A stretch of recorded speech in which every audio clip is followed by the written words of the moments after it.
Asalaamu calaykum waraxmatullaahi wabarakaatu. Waa shortage oo ugu barateen programyada iyo softwareyada kombiyuutarka ah. Waxaan idin codsanayaa inaad share iyo like ka siisaan, comment iyo subscribe-na ay saartaan. Insha Allah billahi kariim saaka waxaan dad badan soo weydiiyeen sida passwordka kombiyuutarka loogu xiro markuu yahay Windows 10. insha Allah billahi kariim waxaan rajeynayaa insha Allah inaan faa'iido doono dhammaan ummadda Soomaaliyeed meel walba dunida daafaheeda ka joogaan.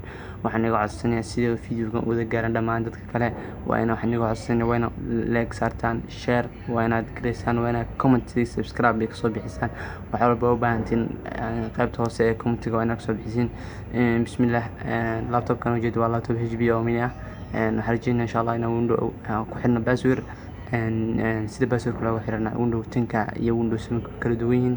insha Allah billahi kadib hadda waxaan ka bilaabaynaa Windows 10 isaga ayaa dadka badan soo weydiin inta kuma dad badan ayaa soo weydiin sida Windows 10 passwordka loogu xiraa waayo Windows 7 gooy yaqaan waqtid. insha Allah billahi kariim waxaan rajeynayaa in Windows 10 sida passwordka loogu xiro oo ugu fudud ugu macquulsan in sheegi doono insha Allah billahi kariim. bismillah. marka ugu horeyso waxaa soo furanaysaa meesha loo yaqaano control panel-ka desktop-ka ayuu saaran yahay. mararka qaarna waa la sheeljeyn karayaa control panel ayaa loo qoraa. control panel markaad soo furtid sound ka ayuu kusoo qornayaa. mararka qaar waxaa laga yaabaa in categories-kan uu sound-ka ayaa laga yaabaa hadduu sound-ka ayaa lama arkayo.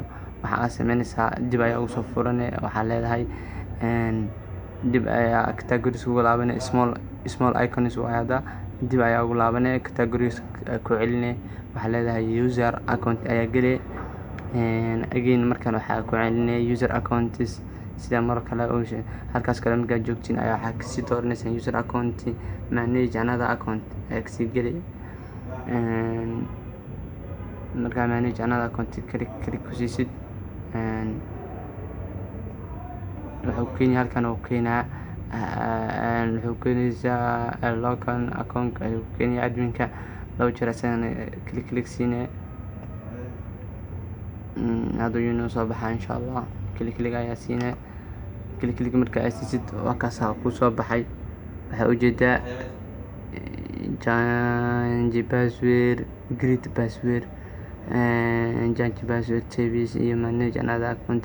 waxaa u baahan tahay inaad password abuurtid. bismillah. password dhag ku siinaysaa laba jeer click ku siinay marka laba jeer click ku siisid halkan ayuu ku keenaa waa kana new password ayaa waxaa leedahay waxaad ku samaysanay waxaad ma ku samaysanay anaka xarafka ayaa taabanayna space hal mar space oo soo deg mar kale space hatiga waxaad ku qoran kartaa ama iska dhigi kartaa.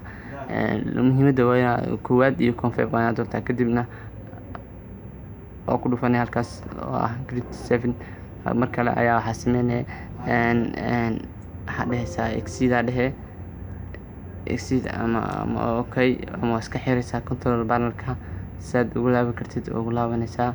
kadib markaas kale waxaa sameynaysaa unlock aad leedahay window key iyo L aad taabanay window key bas L aad taabanay log hadda galay password ku xiran fur password-ka hal xabal ku fadhiiso oo hal mar taabanaysaa calaamada space-kan hal mar taabanay dhag martabo dhag halkaas ka furmay insha Allah billahi kariim.